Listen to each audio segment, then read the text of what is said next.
Story of the Treasure House. There are many reasons why I chose your rooms for the meeting in preference to my own. Chiefly, perhaps, because I thought the man would be more at ease on neutral ground. I confess, Dyson, said Phillips, that I feel both impatient and uneasy. You know my standpoint, hard matter of fact, materialism if you like, in its crudest form. But there is something about all this affair of Vivian that makes me a little restless. And how did you induce the man to come? He has an exaggerated opinion of my powers. You remember what I said about the doctrine of improbability. When it does work out, it gives results which seem very amazing to a person who is not in the secret. That is 8 striking, isn't it? And there goes the bell. They heard footsteps on the stair, and presently the door opened, and a middle-aged man, with a bowed head, bearded, and with a good deal of grizzling hair about his ears, came into the room. Phillips glanced at his features and recognized the lineaments of terror. "Come in, Mr. Selby," said Dyson. "This is Mr. Phillips, my intimate friend and our host for the evening. Will you take anything? Then perhaps we had better hear your story, a very singular one, I am sure." The man spoke in a hollow voice and a little quavering, and a fixed stare that never left his eyes seemed directed to something awful that was to remain before him by day and night for the rest of his life. "You will, I am sure, excuse preliminaries," he began. "What I have to tell is best told quickly. I will say, then, that I was born in a remote part of the west of England, where the very outlines of the woods and hills and the winding of the streams in the valleys are apt to suggest the mystical to anyone strongly gifted with imagination. When I was quite a boy, there were certain huge and rounded hills, certain depths of hanging wood, and secret valleys bastioned round on every side that filled me with fancies beyond the bourne of rational expression. And as I grew older and began to dip into my father's books, I went by instinct, like the bee, to all that would nourish fantasy. Thus, from a course of obsolete and occult reading, and from listening to certain wild legends in which the older people still secretly believed, I grew firmly convinced of the existence of treasure, the hoard of a race extinct for ages, still hidden beneath the hills, and my every thought was directed to the discovery of the golden heaps that lay, as I fancied, within a few feet of the green turf. To one spot in especial I was drawn as if by enchantment. It was a tumulus, a domed memorial of some forgotten people, crowning the crest of a vast mountain range. And I have often lingered there on summer evenings, sitting on the great block of limestone at the summit, and looking out far over the yellow sea towards the Devonshire coast.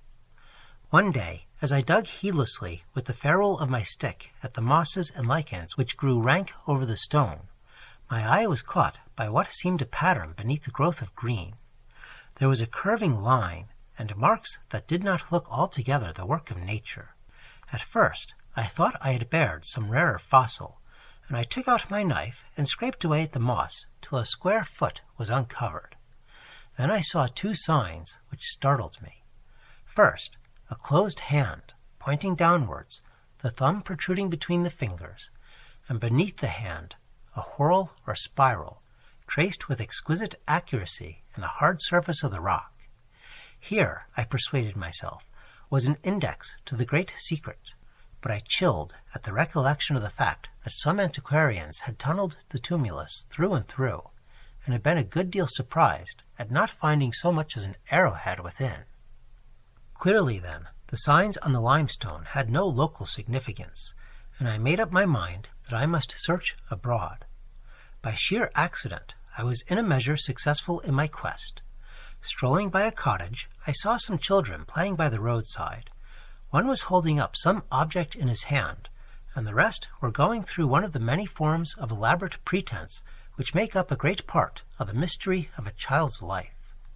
Something in the object held by the little boy attracted me, and I asked him to let me see it. The plaything of these children consisted of an oblong tablet of black stone, and on it was inscribed the hand pointing downwards.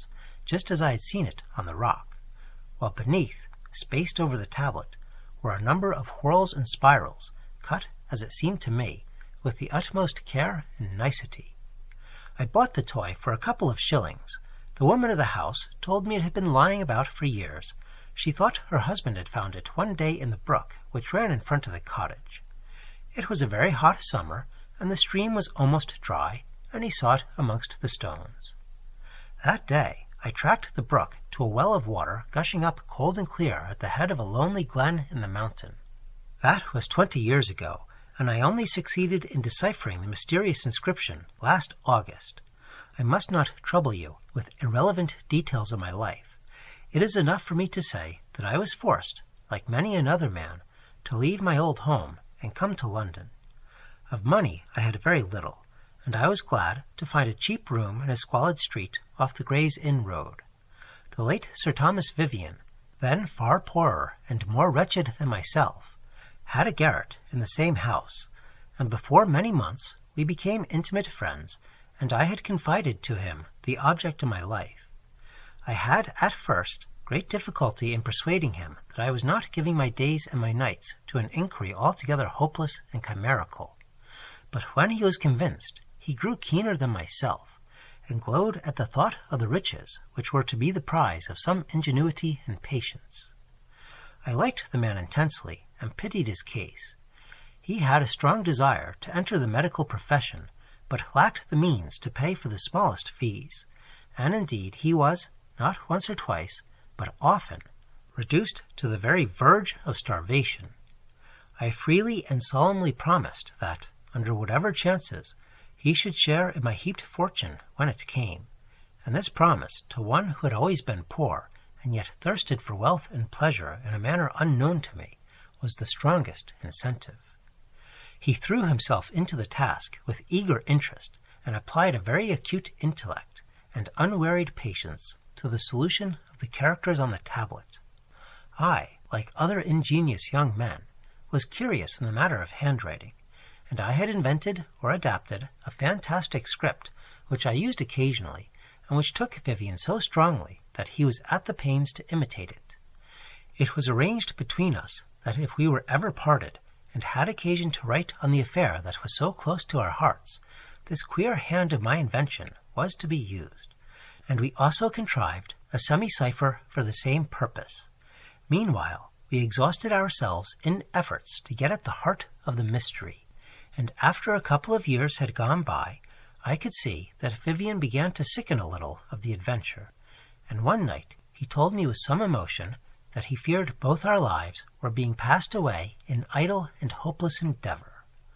Not many months afterwards, he was so happy as to receive a considerable legacy from an aged and distant relative, whose very existence had been almost forgotten by him, and with money at the bank, he became at once a stranger to me. He had passed his preliminary examination many years before, and he forthwith decided to enter at St. Thomas's Hospital, and he told me that he must look out for a more convenient lodging. As we said good-bye, I reminded him of the promise I had given, and solemnly renewed it. But Vivian laughed with something between pity and contempt in his voice and expression as he thanked me. I need not dwell on the long struggle and misery of my existence, now doubly lonely. I never wearied or despaired of final success, and every day saw me at work, the tablet before me, and only at dusk would I go out and take my daily walk along Oxford Street, which attracted me, I think, by the noise and motion and glitter of lamps. This walk grew with me to a habit. Every night, and in all weathers, I crossed the Gray's Inn Road and struck westward, sometimes choosing a northern track by the Euston Road and Tottenham Court Road. Sometimes I went by Holborn, and sometimes by way of Great Russell Street. Every night I walked for an hour to and fro on the northern pavement of Oxford Street, and the tale of De Quincey and his name for the street, stony-hearted stepmother, often recurred to my memory. Then I would return to my grimy den and spend hours more in endless analysis of the riddle before me. The answer came to me one night a few weeks ago. It flashed into my brain in a moment, and I read the inscription and saw that after all I had not wasted my days. The place of the treasure house of them that dwell below were the first words I read, and then followed minute indications of the spot in my own country where the great works of gold were to be kept forever. Such a track was to be followed, such a pitfall avoided. Here the way narrowed almost to a fox's hole, and there it broadened, and so at last the chamber would be reached. I determined to lose no time in verifying my discovery. Not that I doubted at that great moment, but I would not risk even the smallest chance of disappointing my old friend Vivian, now a rich and prosperous man. I took the train for the west, and one night, with chart in hand, traced out the passage of the hills, and went so far that I saw the gleam of gold before me. I would not go on. I resolved that Vivian must be with me, and I only brought away a strange knife of flint which lay on the path, as confirmation of what I had to tell. I returned to London, and was a good deal vexed to find the stone tablet had disappeared from my rooms. My landlady, an inveterate drunkard, denied all knowledge of the fact, but I have little doubt she had stolen the thing for the sake of the glass of whiskey it might fetch her. However, I knew what was written on the tablet by heart, and I had also made an exact facsimile of the characters, so the loss was not severe. Only one thing annoyed me. When I first came into possession of the stone, I had pasted a piece of paper on the back, and had written down the date and place of finding, and later on I had scribbled a word or two, a trivial sentiment, the name of my street, and such like idle pencilings on the paper, and these memories of days that had seemed so hopeless were dear to me. I had thought they would help to remind me in the future of the hours when I had hoped against despair. However, I wrote at once to Sir Thomas Vivian, using the handwriting I have mentioned, and also the quasi-cipher. I told him of my success, and after mentioning the loss of the tablet, and the fact that I had a copy of the inscription, I reminded him once more of my promise, and asked him either to write or call. He replied that he would see me in a certain obscure passage in Clerkenwell, well known to us both in the old days, and at 7 o'clock one evening I went to meet him.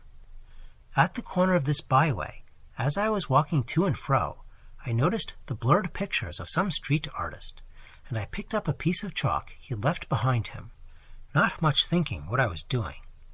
I paced up and down the passage, wondering a good deal, as you may imagine, as to what manner of man I was to meet after so many years of parting, and the thoughts of the buried time coming thick upon me, I walked mechanically without raising my eyes from the ground.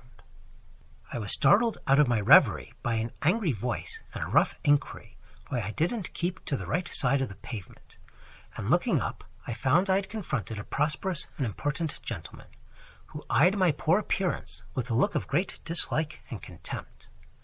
I knew directly it was my old comrade, and when I recalled myself to him, he apologized with some show of regret, and began to thank me for my kindness, doubtfully, as if he hesitated to commit himself, and, as I could see, with a hint of a suspicion as to my sanity. I would have engaged him at first in reminiscences of our friendship, but I found Sir Thomas viewed those days with a good deal of distaste, and replying politely to my remarks, continually edged in business matters, as he called them. I changed my topics, and told him in greater detail what I have told you. Then I saw his manner suddenly change, as I pulled out the flint knife to prove my journey to the other side of the moon, as we called it in our jargon. There came over him a kind of choking eagerness. His features were somewhat discomposed, and I thought I detected a shuddering horror, a clenched resolution, and the effort to keep quiet, succeed one another in a manner that puzzled me.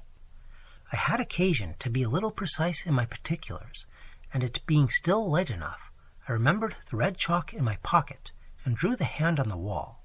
Here, you see, is the hand, I said as I explained its true meaning. Note where the thumb issues from between the first and second fingers, and I would have gone on, and had applied the chalk to the wall to continue my diagram, when he struck my hand down, much to my surprise. "No, no," he said, "I do not want all that, and this place is not retired enough.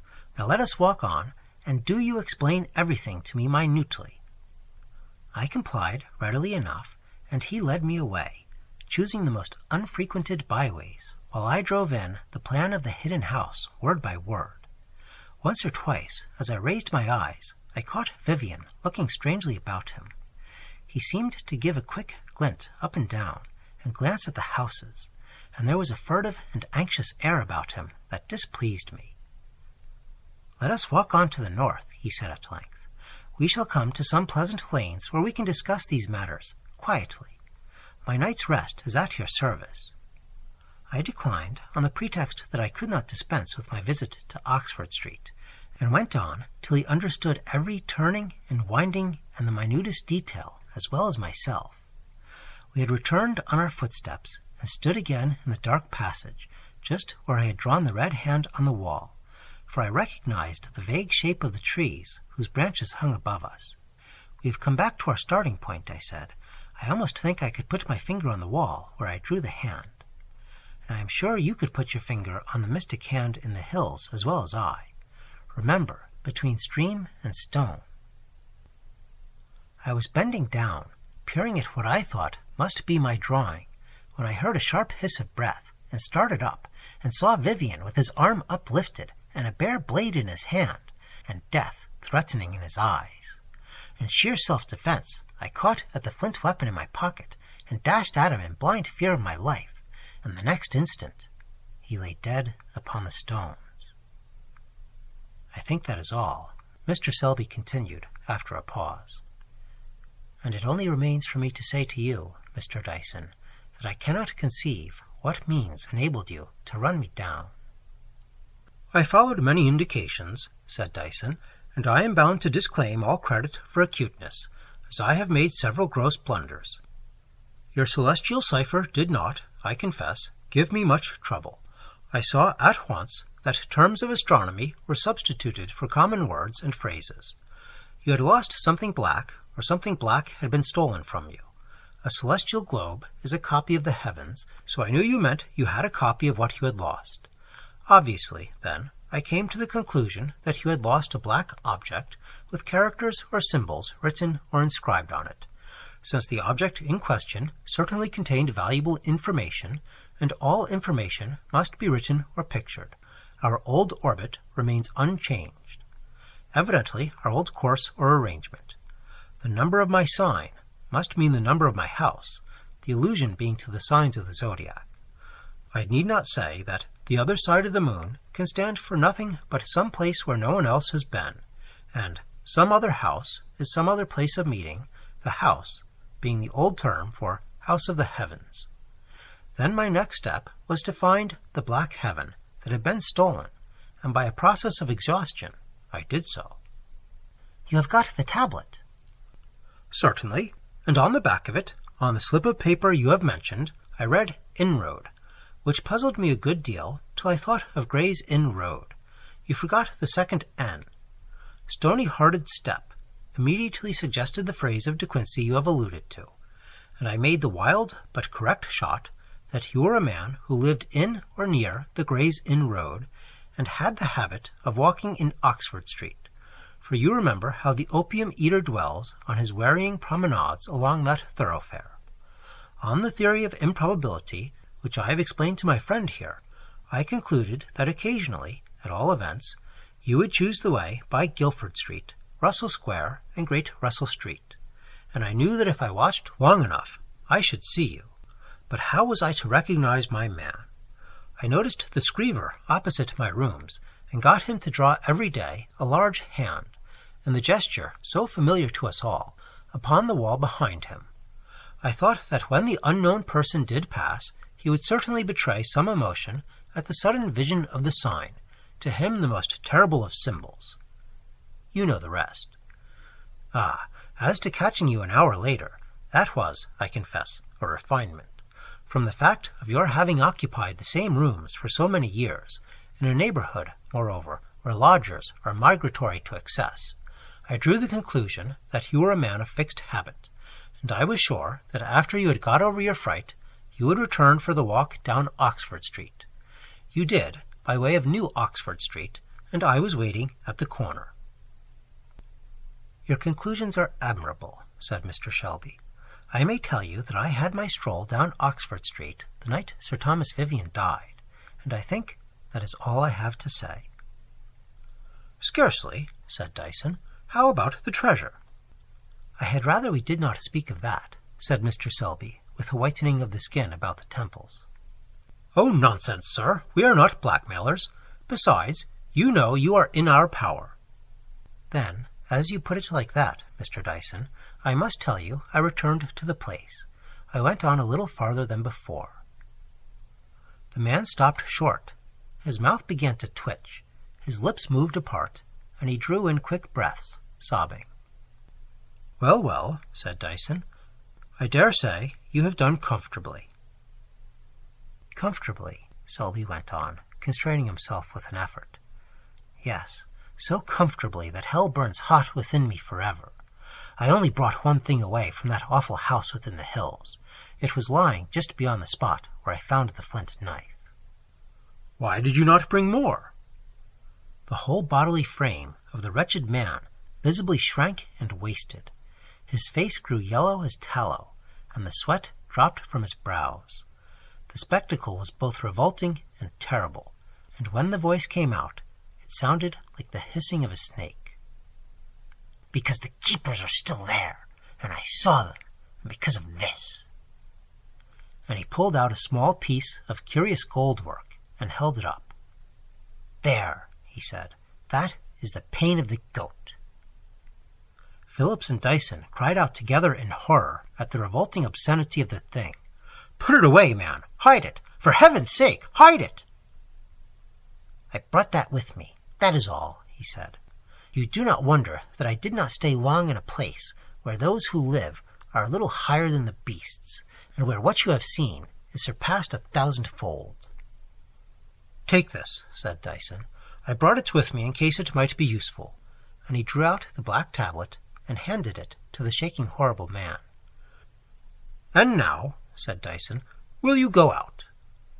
The two friends sat silent for a little while, facing one another with restless eyes and lips that quivered. "I wish to say that I believe him," said Phillips. "My dear Phillips," said Dyson, as he threw the windows wide open, "I do not know that, after all, my blunders in this queer case were so very absurd."